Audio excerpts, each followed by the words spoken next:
إن الحمد لله نحمده ونستعينه ونستغفره ونعوذ بالله من شرور أنفسنا ومن سيئات أعمالنا من يهده الله فلا مضل له ومن يضلل فلا هادي له وأشهد أن لا إله إلا الله وحده لا شريك له وأشهد أن محمدا عبده ورسوله أما بعد فإن خير الحديث كتاب الله وخير الهدي هدي محمد صلى الله عليه وسلم وشر الأمور محدثاتها وكل محدثة بدعة وكل بدعة ضلالة وكل ضلالة في النار. أعوذ بالله من الشيطان الرجيم. يوم نقول لجهنم هل امتلأت وتقول هل من مزيد وأزلفت الجنة للمتقين غير بعيد. هذا موعد لكل أواب حفيظ من خشي الرحمن بالغيب وجاء بقلب منيب ادخلوها بسلام ذلك يوم الخلود لهم ما يشاءون فيها ولدينا مزيد. قال جل وعلا: لقد كان لكم في رسول الله أسوة حسنة. وقال النبي صلى الله عليه وسلم: خيركم خيركم لأهله وأنا خيركم لأهلي. رواه الترمذي.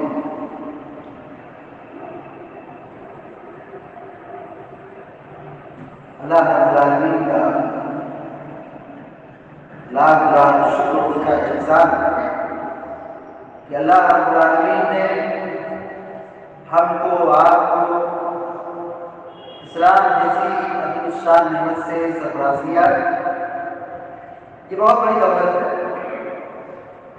اس دولت کی حفاظت کی ضرورت ہے. اسلام کی جو نعمت ہمیں ملی ہے اس پر مضبوطی سے قائم رہنے کی ضرورت ہے. آج ضرورت ہے کہ اسلام کی تعلیم کو اپنی زندگی میں مضبوطی سے قائم کیا جائے، ورنہ بہت سارے لوگ ایسے ہیں جو اسلام کے نام پر ایسا کام کرتے ہیں کہ شیطان کو سزا جائے. تو اسلام سیکھا بھی جائے اور اسلام کی تعلیم پر مکمل طور پر عمل کیا جائے. یا ایھا الذین آمنوا ادخلوا فی السلم کافۃ ولا تتبعوا خطوات الشیطان. اللہ تعالیٰ کہتا ہے مسلمانوں اسلام میں مضبوطی سے داخل ہو جاؤ، اسلام میں پورے طور پر مکمل طور پر داخل ہو جاؤ. ولا تتبعوا خطوات الشیطان. اللہ تبارک و تعالیٰ آگے کہتا ہے کہ شیطان کے نقش قدم نہ چلو. وہ کام جو شیطان کا ہے اس سے دور رہو، اسلام کی تعلیمات پر عمل کرو.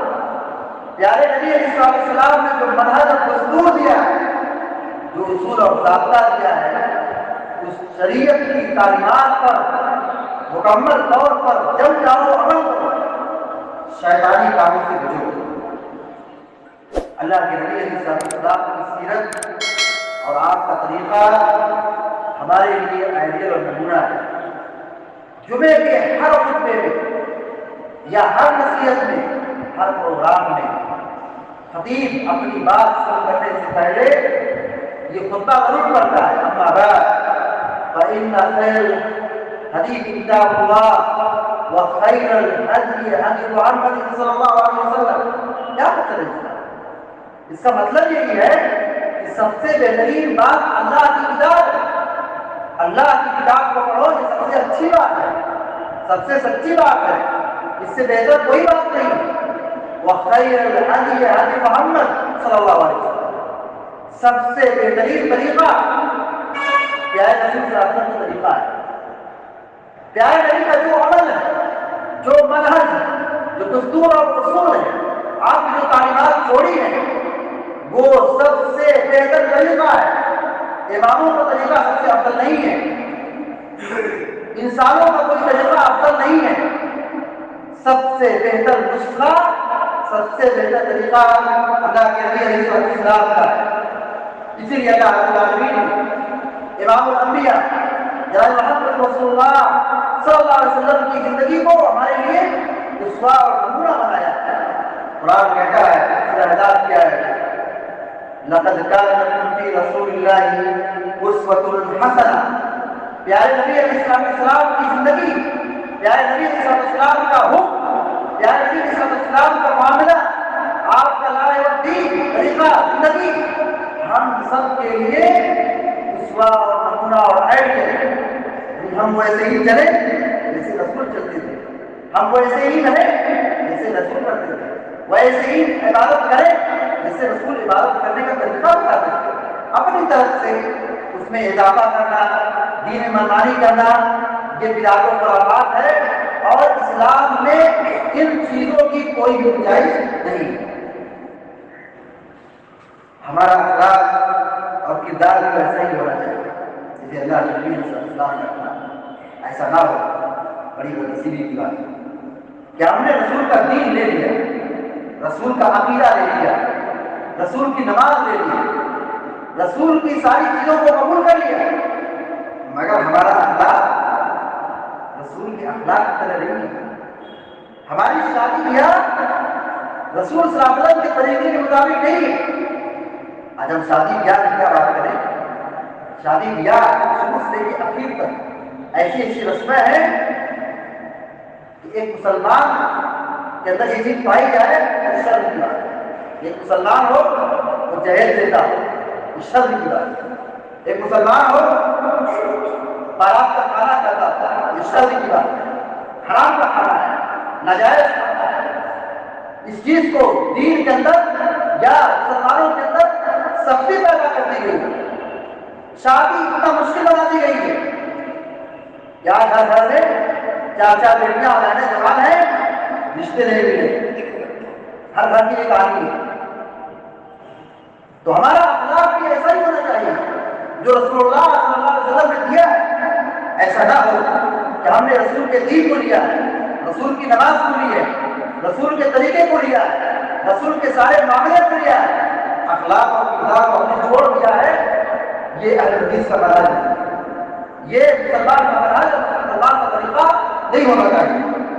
آج کے جمعے کے خطبے میں اس چیز کی وضاحت کی جائے گی کہ اللہ کے نبی علیہ السلام اپنے بال بچوں کے ساتھ کیسا سلوک کرتے تھے، پیارے نبی علیہ السلام اپنی بیویوں کے ساتھ کیسے رہا کرتے تھے، آپ کا اخلاق کیسا تھا بال بچوں کے ساتھ، گھر والوں کے ساتھ، بیویوں کے ساتھ۔ کیونکہ یہ میاں بیوی کا جو رشتہ ہے، میاں بیوی کا جو رشتہ ہے، یہ سب سے قیمتی رشتہ ہے۔ میاں بیوی کا جو رشتہ ہے بہت ہی اہم رشتہ ہے۔ یہ جس قدر مضبوط ہوگا، میاں بیوی کا رشتہ جس قدر مضبوط ہوگا، اس قدر سماج میں امن و سکون ہوگا، سماج بگاڑ نہیں ہوگا، بچوں کی صحیح تربیت ہوگی۔ اور جس قدر میاں بیوی کا رشتہ کمزور ہوگا، میاں بیویوں کے درمیان لڑائی ہوگی، اس قدر سماج میں فساد اور بگاڑ کا آنا لازم ہے۔ بال بچوں کی تربیت بالکل خراب ہوگی، میاں بیوی کا رشتہ جس قدر مضبوط ہوگا، جس قدر ان دونوں کے درمیان محبت ہوگی، اس قدر سماج میں، گھر میں سکون اور امن اور راحت ملے گی۔ اللہ رب العالمین نے سب سے پہلا رشتہ جو بنایا ہے انسانوں کا، وہ میاں بیوی کا رشتہ ہے۔ میاں بیوی کا رشتہ ہے یہ سب سے پہلا رشتہ ہے جس کو اللہ نے بنایا ہے۔ ماں باپ کا رشتہ بعد میں بنا ہے، بچوں کا رشتہ بعد میں بنا ہے، بھائی بہن کا رشتہ بعد میں بنا ہے، پھوپھی اور پھوپھا کا رشتہ بعد میں بنا ہے۔ لیکن اللہ رب العالمین نے میاں بیوی کے رشتے کو سب سے پہلے بنایا ہے۔ پہلا یہ ہے کہ میاں بیوی کے درمیان جس قدر محبت ہوگی، جس قدر الفت ہوگی، اس قدر سماج میں امن حاصل ہوگا، سماج میں سکون حاصل ہوگا، گھر میں سکون حاصل ہوگا۔ لیکن اگر میاں بیوی کا رشتہ کمزور ہوگا، لڑائی ہوگی، بگاڑ ہوگا، طلاق کی نوبت آ جائے گی، چھوڑنے چھڑانے کی نوبت آ جائے گی، تو بچے بگڑیں گے، گھرانہ بگڑے گا، فساد ہوگا، سماج میں سکون نہیں ملے گا۔ یہ ضروری ہے کہ ہم نبی کے اس اخلاق کے پہلو کو دیکھیں کہ اللہ نبی علیہ السلام اپنے بال بچوں کے ساتھ کیسا برتاؤ کرتے تھے، اپنے گھر والیوں کے ساتھ کیسا سلوک کرتے تھے، اپنی بیویوں کے ساتھ آپ کا اخلاق کیسا تھا۔ مجھے معاف کیجیے، آج ہمارے سماج میں بہت سارے لوگ ایسے ملیں گے کہ اپنی بیویوں کو اپنی نوکرانی سمجھتے ہیں۔ یہ غلط تصور ہے۔ ہماری بیوی ہماری خدمت ضرور کرتی ہے مگر وہ ہماری نوکرانی نہیں ہے، وہ گھر کی خادم ہے۔ اسلام نے بیوی کا بڑا مقام عطا کیا ہے، عورت کو بہت اونچا درجہ دیا ہے۔ عورت اگر ماں بنتی ہے، بیوی اگر ہمارے بچوں کی ماں بنتی ہے، اللہ نے اس کے قدموں کے تلے ہماری اولاد کی جنت رکھی ہے۔ تو میاں بیوی کا جو رشتہ ہے وہ بہت ہی اہم رشتہ ہے۔ جس قدر یہ مضبوط ہوگا اس قدر گھر میں سکون ہوگا، بچوں کی صحیح تربیت ہوگی۔ اللہ کے نبی علیہ السلام اپنے بال بچوں کے ساتھ بہت اچھا سلوک کرتے تھے۔ ہمارے سماج میں میاں بیوی کا جو رشتہ ہے اس کے تعلق سے بڑی خرابی پائی جاتی ہے۔ ایسے بہت سارے لوگ پائے جائیں گے 10 سال ہو چکے ہیں، ہمارے پاس ایسے مسائل آتے ہیں، شوہر بیوی میں 10 سال ہو گیا، انبن ہے، اختلاف ہے، جھگڑے ہیں، شوہر اپنی بیوی کا حال چال نہیں پوچھنے کے لیے تیار، قرضہ دینے کے لیے تیار نہیں ہے، بیوی نہیں رہ گئی۔ اب بتاؤ عورت کہاں جائے، وہ عورت کیا کرے، اس کا ذمہ دار کون ہے؟ ہم جو شادی کرتے ہیں یہ عہد و پیمان ہوتا ہے کہ ہم اپنی بیوی کے ساتھ اچھا سلوک کریں گے، اور یہی اللہ رب العالمین نے حکم دیا ہے۔ نکاح کی وقت پڑھی جاتی ہے، یا ایھا الناس اتقوا ربکم الذی خلقکم من نفس واحدۃ وخلق منها زوجها وبث منهما رجالا كثيرا ونساء واتقوا الله الذي تساءلون به والارحام۔ تمہیں نکاح کر رہے ہو، ایک عورت کو اپنی زوجیت میں رکھ رہے ہو، اپنی بیوی بنا رہے ہو، واتقوا اللہ، اللہ سے ڈرو۔ نکاح کو پڑھی جاتی ہے، اس میں یہ تعریف کی جا رہی ہے واتقوا اللہ الذی، تم اللہ تعالیٰ کا تقویٰ اختیار کرو، اللہ سے ڈرو، اور کل قیامت کے دن اس رشتہ داری کے بارے میں پوچھا جائے، رشتہ داری کے تعلق سے سوال ہوگا۔ ہماری بیوی ہمارے رشتے میں ہے، وہ ہماری نوکرانی نہیں ہے، ہمارے رشتے میں ہے، وہ ہماری رانی ہے، اور اللہ علیہ السلام نے عورت کا بڑا مقام عطا کیا ہے۔ اسی لیے پیارے نبی صلی اللہ علیہ وسلم کی سیرت کو پڑھیں، پیارے نبی صلی اللہ علیہ وسلم اپنے بال بچوں کے ساتھ، بیویوں کے ساتھ کیسا سلوک کرتے تھے۔ بخاری شریف کی روایت ہے، اللہ کے نبی علیہ السلام اپنے گھر والیوں کی خدمت کرتے تھے۔ پیارے نبی علیہ السلام اپنے بچوں کے ساتھ، بیویوں کے ساتھ کیسے رہا کرتے تھے۔ آج ہمارے سماج میں کوئی آدمی اپنی بیوی کے کام آ رہا ہے، بیوی کی خدمت کر رہا ہے، بیوی کے کام میں ہاتھ لگا رہا ہے، کچن میں اس کے تمام امور کو ذمہ داری کو نبھا رہا ہے، کھانا بنا رہا ہے، وہ جھاڑو لگا رہا ہے، یا مرد بیچارہ برتن صاف کر رہا ہے، لوگ کہیں گے دیکھو یہ بیوی کا غلام ہے۔ یہ پیارے نبی کی سنت ہے۔ اللہ کے بندو، اللہ کے بندو، اس کو سمجھو، ہوش میں آؤ، سوچ کے بولا کرو، توڑ کے بولا کرو۔ ہم اپنی زبان سے کیا بول جاتے ہیں؟ پیارے نبی علیہ السلام اپنی بیویوں کی خدمت میں لگے رہتے تھے، یہاں تک کہ جب نماز کا وقت ہوتا، جماعت کا وقت ہوتا، آپ صلی اللہ علیہ وسلم سنت گھر میں پڑھتے تھے۔ جب جماعت کا وقت ہوتا، لوگ حاضر ہو جاتے، مسجد میں جمع ہو جاتے، اللہ کے نبی علیہ السلام گھر کا سارا کام چھوڑ کر کے مسجد چلا جاتے۔ بخاری شریف کی روایت۔ کیا مطلب نکلتا ہے؟ مطلب یہ نکلتا ہے، حدیث کی تعلیم دیتی ہے، یہ ہمیں تربیت کرتی ہے کہ ہم گھر میں رہیں، یہ نہ سمجھیں کہ ہمارا سارا کام بیوی کرے گی۔ ہماری بھی ذمہ داری بنتی ہے کہ ہم بیوی کے کام میں ہاتھ لگائیں، اس کے کام آئیں، اس کی خدمت کریں، اس کا علاج کریں۔ بیوی کا سارا خرچہ اس کی شادی سے لے کر، جب ہم نے نکاح قبول کر لیا، نکاح قبول کرنے کے بعد سے لے کر بیوی کے مرتے دم تک اس کا خرچہ، چاہے علاج کی شکل میں ہو، کپڑے کی شکل میں ہو، کھانے کی شکل میں ہو، یا کسی طریقے سے اس کا جو خرچہ نکلتا ہے، یہ شوہر کی ذمہ داری ہے، یہ مرد کی ذمہ داری ہے۔ بڑے بے غیرت ہے وہ نوجوان، بڑے بے غیرت ہے وہ مسلمان جو سسرال سے پیسہ بنا کر کے اپنا خرچ جاتے ہیں، ہم گھر بیٹھے رہتے ہیں۔ اسلام کا مثال یہ ہے، پیارے نبی علیہ السلام اپنے بال بچوں کی خدمت کرتے تھے. اللہ کے نبی علیہ السلام اپنی بیوی بچوں کے ساتھ کیسا سلوک کرتے تھے؟ صحیح بخاری کی روایت سے اندازہ لگائیے کہ ام المومنین حضرت عائشہ رضی اللہ تعالیٰ عنہا یہ کماری بیوی تھی اور اللہ کے رسول کی چہتی بیوی تھی. وہ خود کہتی ہیں کہ حبشہ کے لوگ مسجد نبوی کے اندر ہتھیار سے نیزے سے کھیل رہے تھے. یہ تدین تھا, کھیل دکھا رہے تھے مسجد کے اندر. ام المومنین حضرت عائشہ رضی اللہ تعالیٰ عنہا کو چاہت بھی کہ وہ حبشہ کے لوگوں کی کھیل جو نیزے اور تلوار ہتھیار سے کھیل رہے ہیں, عید کا دن خوشی کا دن ہے, اس خوشی میں لوگ کھیل دکھا رہے ہیں, نبی دیکھنا چاہتے ہیں. حضرت عائشہ رضی اللہ تعالیٰ عنہ جب اپنی چاہت کا اظہار کیا, اللہ کے نبی علیہ السلام ان کو کھیل دکھا رہے تھے اور کھڑے ہو گئے اور دیوار کے سائے سے وہ کھیل حضرت عائشہ رضی اللہ تعالیٰ عنہ دیکھ رہی تھی. پیارے نبی علیہ السلام اس وقت تک کھڑے رہے, کھیل دکھا رہے تھے. یہاں تک کہ حضرت عائشہ رضی اللہ تعالیٰ عنہ کہتی ہے کہ میں نے کہا بس اب گھر چلتے ہیں, اپنے کمرے کی طرف چلتے ہیں. تب اللہ کے نبی علیہ السلام وہاں سے واپس گئے تو حجرے کی طرف. سبب کیا نکلتا ہے؟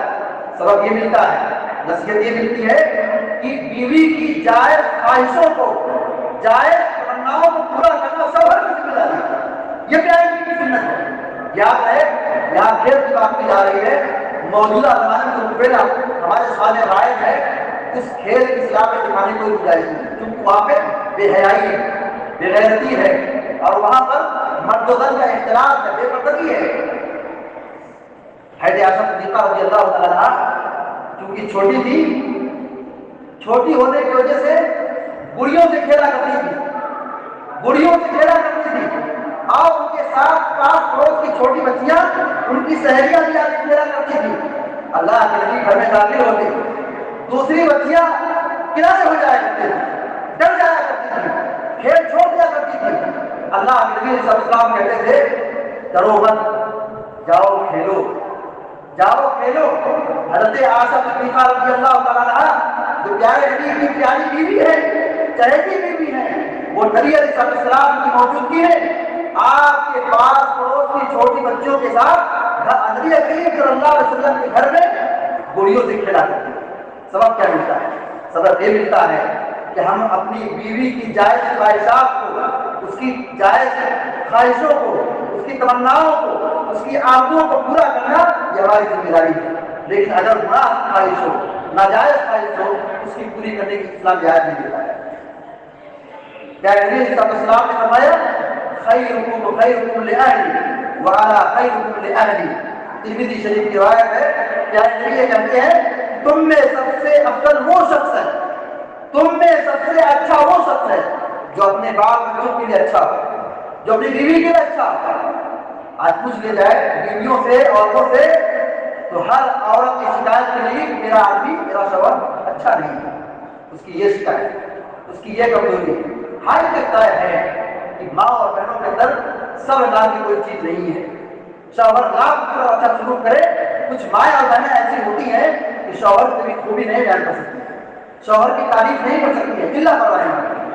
لیکن پیارے نبی صلی اللہ علیہ وسلم کی تعلیم دے رہے ہیں تم میں کا سب سے اچھا انسان وہ ہے جو اپنے بال بچوں کے ساتھ, بچوں کے ساتھ اچھا سلوک کرنے والا ہو. اور میں تم میں سب سے اچھا اپنے بال بچوں کے لیے, یعنی میں تمہارے لیے آئیڈیل ہوں, میں اپنے بال بچوں کے لیے, بیویوں کے لیے ایک نمونہ ہوں, سب سے بہتر ہوں. لہٰذا تم لوگ اپنے بال بچوں کے لیے اچھا بنو, ان کے ساتھ اچھا سلوک کرو, اچھے اخلاق ان کے ساتھ پیش آؤ. اللہ کے نبی علیہ السلام اپنے بال بچوں کے ساتھ کیسا سلوک کرتے تھے, آج اس سلوک کی بہت سخت ضرورت ہے. آج گھر گھر میں شکایت ہے کہ شوہر بیوی کے درمیان اختلاف ہے. بیوی کی شکایت کرتی ہے میرا شوہر اچھا نہیں ہے, شوہر کی شکایت کرتا ہے کہ میری بیوی اچھی نہیں ہے. الفت و محبت پیدا کیسے ہوگی؟ اللہ کے بندو, ایک ساتھ بیٹھ کے کھانا کھاؤ, ایک ساتھ بیٹھ کے کھانا کھاؤ. دجال قسم کے وہ لوگ ہیں تمہارا اپنے بیٹوں کو, اپنی بہو کو اس محبت سے روکتے ہو. اسلام نے یہ حکم دیا ہے. پیارے نبی صلی اللہ علیہ وسلم کی تعلیمات کو ہم دیکھیں کہ آپ کھانا کیسے کھایا کرتے تھے. یہ ایسی سنتیں ہیں، ہم تو اہل حدیث ہیں، ہم تو پکے سچے مسلمان ہیں، تہجد گزار ہیں، مگر ایسی جہالت وہ نہیں آتی ہے۔ ایسی جہالت کچھ عورتیں ایسی کہتی ہیں یا کچھ لوگ ایسا روب اور جذبہ دکھاتے ہیں کہ میاں بیوی ایک ساتھ دسترخوان پر کھانا کھانے کو گناہ سمجھتے ہیں، اور اگر کوئی کھاتا ہے سماج کے لوگ یا سماج کے بعد کیا کرے، ہمارے ماں باپ ہمارا دشمن ہو جاتے ہیں، کہتے دیکھو اپنی بیوی کے ساتھ کھانا کھانا ہے۔ بہو ساس اپنی بہو کو تانا دیتی ہے، کہتی ہے یہ ہمارے ساتھ کھانا نہیں کھاتی بلکہ اپنے مرد کے ساتھ اپنے شوہر کے ساتھ کھانا کھاتی ہے۔ پیارے نبی صلی اللہ علیہ وسلم کا طریقہ ہمارے لیے نمونہ اور عبرت ہے۔ اللہ کے نبی صلی اللہ علیہ وسلم کے تعلق سے حضرت عائشہ صدیقہ رضی اللہ تعالیٰ کہتی ہیں کہ میں ناپاک ہوتی تھی، حائضہ ہوتی تھی اور میں پانی پیتی تھی، پیارے نبی صلی اللہ علیہ وسلم وہی پانی کا جوٹھا آپ کو ملا، اور پیارے نبی صلی اللہ علیہ وسلم وہی منہ لگا کر پیتے تھے جس جگہ سے میں نے پانی پیا۔ اور اللہ کے نبی صلی اللہ علیہ وسلم کھانا کھاتے تھے، گوشت کھاتے تھے، ہڈیوں کو چوستے تھے، دانت سے کاٹتے تھے اور کاٹ کر کے اس کو دیتے تھے، جس جگہ سے اللہ کے رسول نے کھایا تھا اس جگہ سے میں کھاتی تھی۔ یہ حضرت عائشہ صدیقہ رضی اللہ تعالیٰ عنہا ہے۔ بتاؤ اس سنت پر ہم نے کبھی عمل کیا؟ ہم شکایت کرنا بھول جائیں، شکایت کرنا بھول جائیں، اس طریقے کو ہم نے زندگی میں عمل کیا؟ ہم نے ہوٹل میں کھایا، اچھا کھانا کھایا، بیوی بیچاری کیا کھاتی ہے ہمیں اس کا احساس نہیں ہے۔ اللہ کے ان کو اسلام میں تعلیم دیتا ہے کہ تم وہی کھانا کھاؤ جو تم اپنی بیویوں کو وہی کھلاؤ جو تم کھاتے ہو۔ ایسا نہ ہو کہ ہم اچھا کھانا کھائیں، ہمارے بال بچے اچھا کھانا کھانے کی طرف جائیں، ہم ہوٹلوں میں کھائیں، ہمارے بچے ہماری بیویاں کیا ہے ساگ سبزی کھائیں، ہم گوشت اور مٹن کھائیں اور گھر میں کیا ہے کھانا تیار ہو۔ یہ اسلام اس کی تعلیم دیتا ہے۔ اللہ کے نبی صلی اللہ علیہ وسلم اپنی بیویوں کے ساتھ ایک ساتھ کھانے کی بہت دور کی بات، ایک ساتھ کھاتے تھے، جو کھاتے تھے وہی کھلاتے تھے، جھوٹا کھاتے تھے اور جھوٹا کھلاتے بھی تھے، یہ بھی سنت ہے۔ اور اللہ کے نبی صلی اللہ علیہ وسلم کی ایک سنت یہ بھی ہے، یہ کھل کے کہنا چاہیے، لوگ نہیں بتاتے اور لوگ جانتے بھی نہیں، ایک میاں اور بیوی دونوں ایک ساتھ نہا بھی سکتے ہیں، دونوں ایک ساتھ نہا بھی سکتے ہیں۔ حضرت میمونہ رضی اللہ تعالیٰ عنہا یا ایسے بہت سارے نبی کریم صلی اللہ علیہ وسلم کی بیویاں ہیں جن لوگوں نے بیان کیا ہے، حدیثیں بیان کی ہیں کہ ہم ایک ہی برتن سے دونوں ایک ساتھ غسل کرتے تھے، دونوں ایک ساتھ نہاتے تھے۔ محبت ایسے پیدا ہو، پیار نبی کا اخلاق نہیں تھا، پیار نبی کا طریقہ نہیں تھا۔ یہ رشتہ جس قدر مضبوط ہوگا گھر اتنا ہی مضبوط ہوگا، سماج اتنا ہی مضبوط ہوگا۔ میاں بیوی کا رشتہ جس قدر کمزور ہوگا، حالات کیسے ہوتے ہیں، حالات کس رخ پر جا رہے ہیں۔ ہم سوشل میڈیا سے جڑے ہوئے ہیں، آپ سمجھ چکے ہو میاں بیوی کے اختلاف کی وجہ سے اس قدر بگاڑ پیدا ہوتا ہے کہ ایک بیوی اپنے شوہر سے ناراض ہو کر کے سوسائڈ کر لیتی ہے۔ یہ نوبت کہاں سے آتی ہے؟ یہ نوبت اس وجہ سے پیدا ہوتی ہے کہ گھر کے اندر شوہر کا اخلاق اچھا نہیں ہے، ایک مرد کا اخلاق اچھا نہیں ہے، کردار اچھا نہیں ہے، کیریکٹر اچھا نہیں ہے۔ اگر اخلاق اچھا ہوتا، کردار اچھا ہوتا، ایک عورت کو سوسائڈ کرنے کی نوبت آتی ہی نہیں۔ نبی صلی اللہ علیہ وسلم اپنے بال بچوں کے ساتھ کیسا سلوک کرتے تھے، مرض الموت کے واقعے کو یاد کیجیے۔ آپ صلی اللہ علیہ وسلم کی جس دن روح نکلی تھی، حضرت عبدالرحمن بن عوف رضی اللہ تعالیٰ عنہ مسواک کرتے ہوئے گھر کے اندر داخل ہوئے، اللہ کے نبی صلی اللہ علیہ وسلم نے مسواک دیکھا۔ حضرت عائشہ صدیقہ رضی اللہ تعالیٰ عنہا نے اس چہرے کو دیکھ کر کے پہچان گئے کہ اللہ کے نبی صلی اللہ علیہ وسلم مسواک کرنا چاہتے ہیں۔ اللہ کے نبی اس قدر کمزور ہو چکے تھے کہ اپنے دانت سے مسواک کو پوچھ نہیں پا رہے تھے۔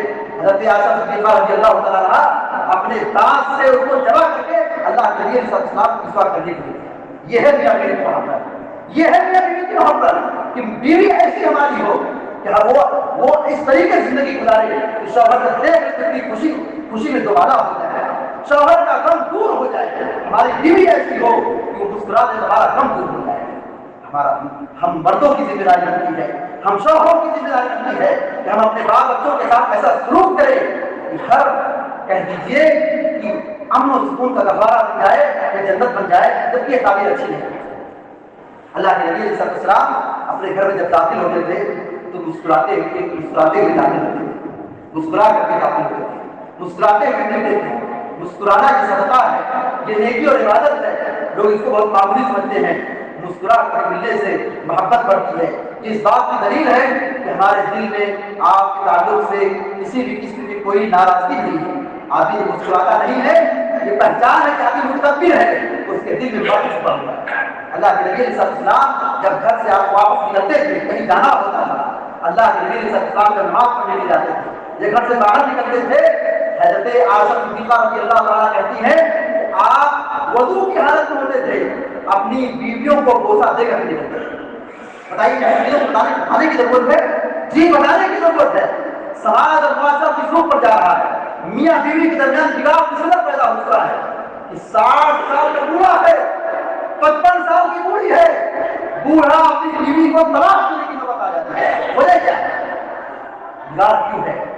سب یہی ہے کہ ہم نے پیارے نبی علیہ السلام کے اخلاق کو لیا ہے، لیکن بیوی کے ساتھ آپ سلوک کیسا کرتے تھے اس اخلاق کو ہم نے نہیں لیا. اللہ کے نبی علیہ السلام جب رات میں بیدار ہوتے تھے تہجد پڑھنے کے لیے تو اپنی بیویوں کو بھی جگایا کرتے تھے. ایسا نہ ہو کہ ہم تو پنج وقتہ نمازوں کی پابندی کرنے والے ہوں یا تہجد گزار ہوں، سنت اور نوافل کی پابندی کرنے والے ہوں، لیکن ہماری بیوی سو رہی ہے. فجر کی نماز ہم نے پڑھ لی زبان سے، لیکن ہماری بیوی سو رہی ہے. ایسا نہیں ہونا چاہیے. اللہ کے نبی علیہ السلام کیا کرتے تھے؟ خود جاگتے تھے، اپنی بیویوں کو بھی جگاتے تھے. اللہ کے نبی علیہ السلام بیمار ہوتے تھے، حضرت عائشہ صدیقہ رضی اللہ تعالیٰ عنہا دم کرتی تھی، دعا کرتی تھی، رقیہ شرعیہ جس کو کہا جاتا ہے، موعظتین پڑھ کر کے پیارے نبی صلی اللہ علیہ وسلم ختم کرتی تھی. اس طریقے سے اللہ کے نبی صلی اللہ علیہ وسلم کے اخلاق کو دیکھیں. ام المؤمنین حضرت خدیجہ رضی اللہ تعالیٰ کے تعلق سے یہ بات بہت مشہور ہے. یہ بات مدینہ میں تشریف لائے اور آج بکری ذبح کرتے تھے. جو خدیجہ رضی اللہ تعالیٰ کی سہیلیاں تھیں ان کو ڈھونڈ ڈھونڈ کر کے بکری کا گوشت ہدیہ کرتے ہیں. ہم بیوی کے ساتھ اچھا سلوک نہ کریں. بیوی کے رشتے میں جو لوگ آتے ہیں، ہماری بیوی کی جو سہیلیاں ہیں وہ خواتین بھی ہمارے حسن اخلاق کی مستحق ہیں. پیارے نبی علیہ السلام کی زندگی میں حضرت خدیجہ کا انتقال ہو چکا تھا. پیارے نبی علیہ السلام خدیجہ کے انتقال کے تقریباً 16 سال تقریباً 15 یا 16 سال زندہ رہے. پیارے نبی علیہ السلام خدیجہ کے اخلاق کو، ان کے حسن سلوک کو یاد کرتے رہے، ان کے احسان کو یاد کرتے رہے. وہ میری بیوی تھی. اور پھر اس حسن سلوک کو آپ دیکھیں کہ آپ صلی اللہ علیہ وسلم جب بکری ذبح کرتے تھے تو گوشت کا ہدیہ اس کو دیتے تھے، اپنی بیوی کی سہیلیوں کو ڈھونڈ ڈھونڈ کر کے دیا کرتے تھے. کہتے تھے یہ میری بیوی کی سہیلی، اس کو ہدیہ دیتے تھے. پیارے نبی صلی اللہ علیہ وسلم ابھی کسی کھانے میں عیب نہیں کرتے تھے، کسی کھانے میں عیب نہیں نکالتے تھے. بیوی جو پکایا ہے، ہماری بیوی جو بنایا ہے، اس کے اندر کبھی خامی ہو گئی، کبھی جل گیا، کبھی نمک تیز ہے، کم ہے. ہمارا مزاج کیسا سوچیے؟ کھانے میں نمک زیادہ ہو گیا، بس بھائی زبان سے طلاق کی گولی نکلتی ہے، بس لاٹھی بندہ نکلتا ہے، سخت کلامی اور بد کلامی تو نکلتی ہے. پیارے نبی صلی اللہ علیہ وسلم کا اخلاق دیکھیے کہ آپ صلی اللہ علیہ وسلم کھانے کی مذمت بیان نہیں کرتے تھے. پیارے نبی صلی اللہ علیہ وسلم اپنی بیویوں کے ساتھ کیسا سلوک کرتے تھے؟ اللہ کے نبی صلی اللہ علیہ وسلم اپنی بیویوں کے ساتھ کبھی دوڑ کا مقابلہ بھی کرتے تھے. ایک مرتبہ سفر میں تھے، لوگوں سے کہا آگے چل جاؤ، سب لوگ آگے چلے گئے، آپ پیچھے ہیں. حضرت عائشہ صدیقہ رضی اللہ تعالیٰ عنہا سے اللہ کے نبی علیہ السلام نے 2 مرتبہ دوڑ کا مقابلہ کیا. ایک مرتبہ اللہ کے نبی جیت گئے اور دوسری مرتبہ حضرت عائشہ صدیقہ رضی اللہ تعالیٰ عنہا جیت گئی. اللہ کے نبی علیہ السلام اپنی بیویوں کی تعریف کرتے تھے. ہماری بیوی سوچیے صبح اٹھتی ہے، عشاء کی بات سنتی ہے، صبح سے لے کے شام تک کام کرتی ہے. بیوی اگر میکے چلی جائے، بیوی اگر اپنے کہیں کسی رشتے میں چلی جائے، سوچیے وہ شوہر کیسے کام کرتا ہے. نہ اس کا گھر کا کپڑا رہتا ہے، نہ بستر صاف رہتا ہے، نہ روم صاف رہتا ہے. سوچو ہماری بیوی کیا کیا کرتی ہے، کھانا بناتی ہے، کپڑا دھلتی ہے، ہمارے بچوں کی تربیت کرتی ہے اور پھر وقت پر ساری چیز حاضر کرتی ہے. لوگ کہتے ہیں عورتوں کی یادداشت کمزور ہوتی ہے، لوگ کہتے ہیں عورت ابھی عقل کی ہوتی ہے، مگر شوہر کے تعلق سے بیوی ایک پیسے کی حفاظت کرتی ہے، ایک لباس کی حفاظت کرتی ہے، اس کے گھر اور اس کے بچوں کی حفاظت کرتی ہے. ہماری بیوی کتنا کام کرتی ہے، مگر کبھی ہم نے اپنی بیوی کو انعام دیا ہے؟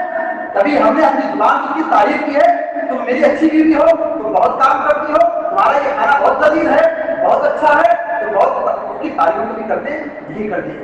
اللہ کے نبی علیہ السلام اپنی بیویوں کے ساتھ بیویوں کی تعریف کرتے تھے، ان کی حوصلہ افزائی کرتے تھے، ان کا شکر ادا کرتے تھے اور ان کے ساتھ انصاف کرتے تھے اور ان کے ساتھ میل محبت کے ساتھ رہا کرتے تھے۔ ضرورت اس بات کی ہے کہ ہم نبی کریم صلی اللہ علیہ وسلم کے اخلاق کو اور پیارے نبی علیہ السلام کی سیرت کو پڑھیں کہ آپ کی بیویوں کے ساتھ کیسا سلوک کرتے تھے۔ آج بہت ضرورت ہے اس سبق کی، اس سبق کی بہت سخت ضرورت ہے کہ ہم اپنے بال بچوں کے ساتھ اچھا سلوک کریں۔ اس اچھے سلوک کی وجہ سے ہمارا گھر کا ماحول اچھا ہوگا، ہمارے بچے اچھے ہوں گے، ہماری بیوی اچھی ہوگی۔ لیکن یاد رہے اگر یہاں معاملہ بگڑتا ہے تو یاد رہے آدمی برا ہو سکے اپنی بیوی کو طلاق دے دیتا ہے۔ دعا ہے رب العالمین صلی اللہ تبارک و تعالیٰ ہم کو، آپ کو، سارے مسلمانوں کو اپنے بال بچوں کے ساتھ، بیویوں کے ساتھ اس سے سلوک کرنے کی توفیق عطا فرمائے اور دنیا میں زندہ رکھے، ایمان اور توحید پر قائم رکھے اور ہمارا خاتمہ ہو تو ایمان پر ہو۔ آمین یا رب العالمین۔ اقول قولی هذا واستغفر الله لي ولكم ولسائر المسلمين فاستغفروه انه غفور رحيم، وصلى الله على نبينا محمد وعلى اله وصحبه اجمعين۔